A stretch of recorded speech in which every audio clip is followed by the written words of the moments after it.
తెలిసిందేగా. ఇది బెల్లంకొట్టు సందు, సాగిరేపాలెం ఆ చివర వంతెన. ఇక్కడ ఇది కుల రవీంద్ర గారి యొక్క ఆకాశ మేఘాలు అంటేటువంటి కాంప్లెక్స్ జరుగుతున్నది. ఇక్కడ ఇది జరుగుతుంది. చూడండి, ఇక్కడ చూడండి, రవి గారిదేమో పలసకి వెళ్తుంది. ఎదురుకుండా చూడండి, ఎదురుకుండా వాళ్ళది పెద్దగా పోవాలి. ఒకళ్ళకి ఇది జల్దోళది అనుకుంటే, ఇది జల్దోళది,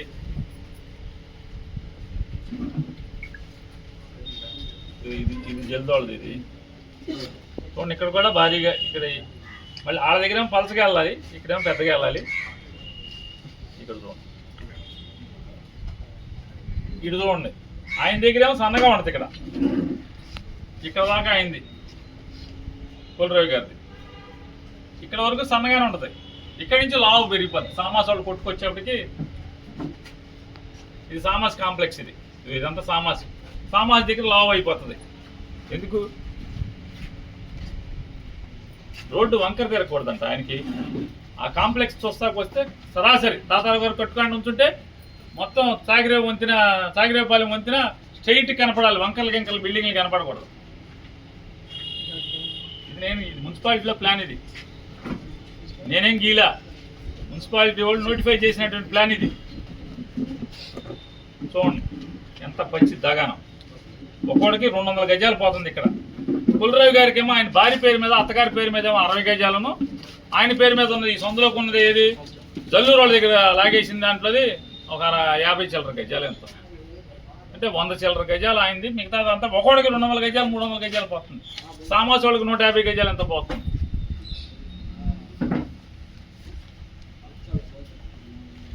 ఇట్లా సిగ్గుపట్టడం అనేది లేకుండా ఇంత పచ్చిగా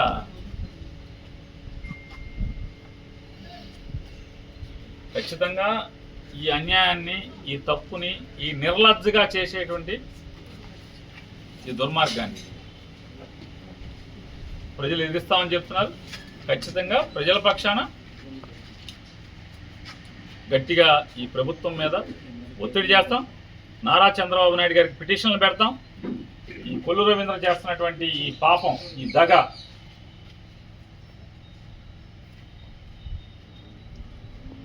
చంద్రబాబు నాయుడు గారికి పిటిషన్లు పెడతాం. హైకోర్టు చీఫ్ జస్టిస్ గారికి కూడా పిటిషన్లు పెడతాం ప్రజల తరఫున. కాదు కూడదని అధికారం మదంతో, ఎందుకంటే విపరీతంగా పోలీసుల్ని అడ్డగోలుగా వాడుకుంటున్నారు బందర్లో. ఆ పోలీసులను అడ్డం పెట్టి కనుక మీరు ప్రజల్ని భయపడే, ఎందుకంటే దాదాపు అందరూ వైశ్యులే.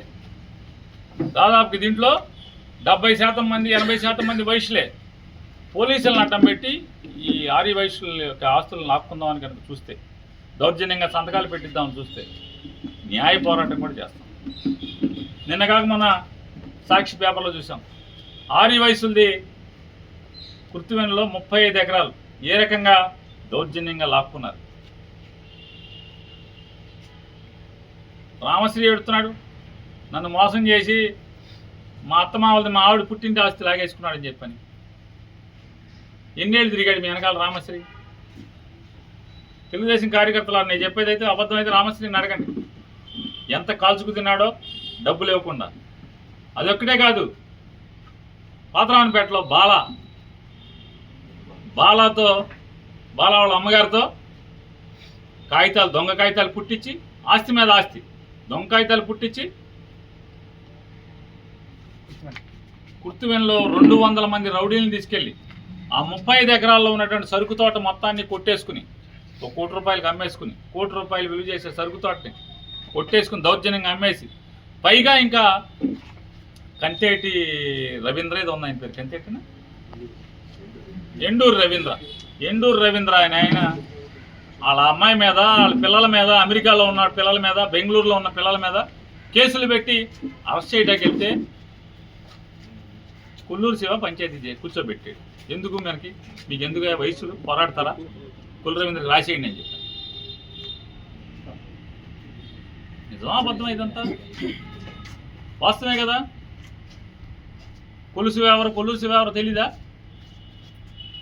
తెలుగుదేశం కార్యకర్తలందరికీ తెలుసు కదా కొల్లూరు శివ వీళ్ళిద్దరు బంధం ఏంటో, దుబాయ్లు గిబాయిలు ఏంటి మనకు తెలుసు కదా మొత్తం.